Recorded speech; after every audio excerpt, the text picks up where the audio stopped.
Au nom du Père et du Fils et du Saint-Esprit. Amen. Évangile de Jésus-Christ selon saint Jean, chapitre 15, des versets 12 à 17. À l'heure où Jésus passait de ce monde à son Père, il disait à ses disciples, « Mon commandement le voici, aimez-vous les uns les autres comme je vous ai aimé. Il n'y a pas de plus grand amour que de donner sa vie pour ses amis. Vous êtes mes amis si vous faites ce que je vous commande. Je ne vous appelle plus serviteur, car le serviteur ignore ce que veut faire son maître. Maintenant, je vous appelle mes amis, car tout ce que j'ai appris de mon Père, je vous l'ai fait connaître. Ce n'est pas vous qui m'avez choisi, c'est moi qui vous ai choisi et établi afin que vous partiez, que vous donniez du fruit et que votre fruit demeure. Alors, tout ce que vous demanderez au Père en mon nom, il vous l'accordera. Tout ce que je vous commande, c'est de vous aimer les uns les autres. Bonjour chers frères et sœurs dans le Christ, rendus au vendredi de la 5e semaine du temps de Pâques, les lectures sont davantage une invitation de nous rapprocher davantage du Christ. En effet, chers frères et sœurs dans le Christ, ce que nous écoutons dans cette lecture, c'est justement le chapitre 15 de Jean qui parle de l'amour.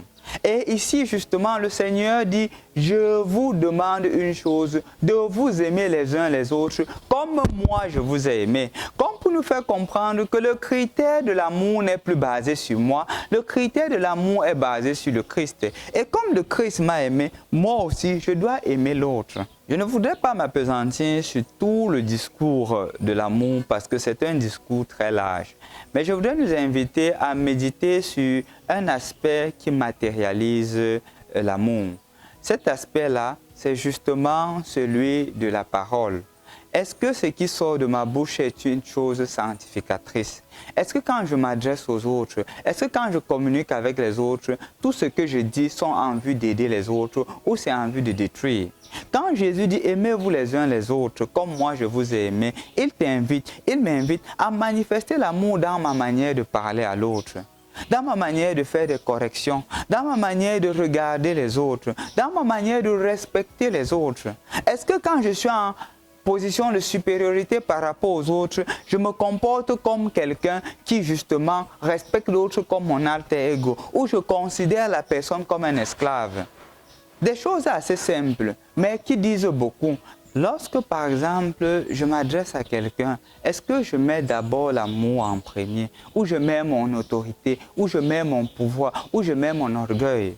Parfois, c'est ce qui se passe dans les familles. Quand c'est monsieur qui rationne et que madame n'a rien, il considère madame comme une moindre que rien. Quand il donne l'argent de ration, on a l'impression qu'il faisait une faveur à son épouse de lui rationner. Quand il lui donne l'argent de poche, on a l'impression qu'il lui faisait une faveur. Non, ce n'est pas une faveur.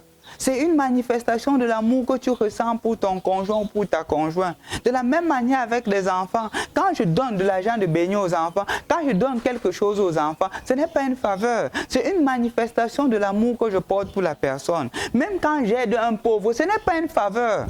C'est une manifestation de l'amour de Dieu que je trouve en cette personne. En effet, chers frères et sœurs dans le Christ, c'est un devoir qui incombe le chrétien d'aider celui qui est dans le besoin. Et on ne le fait pas la faveur.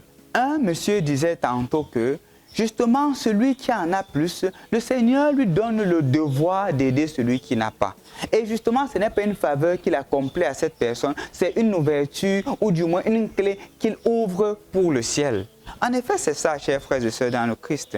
Le monde est tombé dans l'inégalité parce que des personnes se sont accaparées des choses qu'ils devraient partager.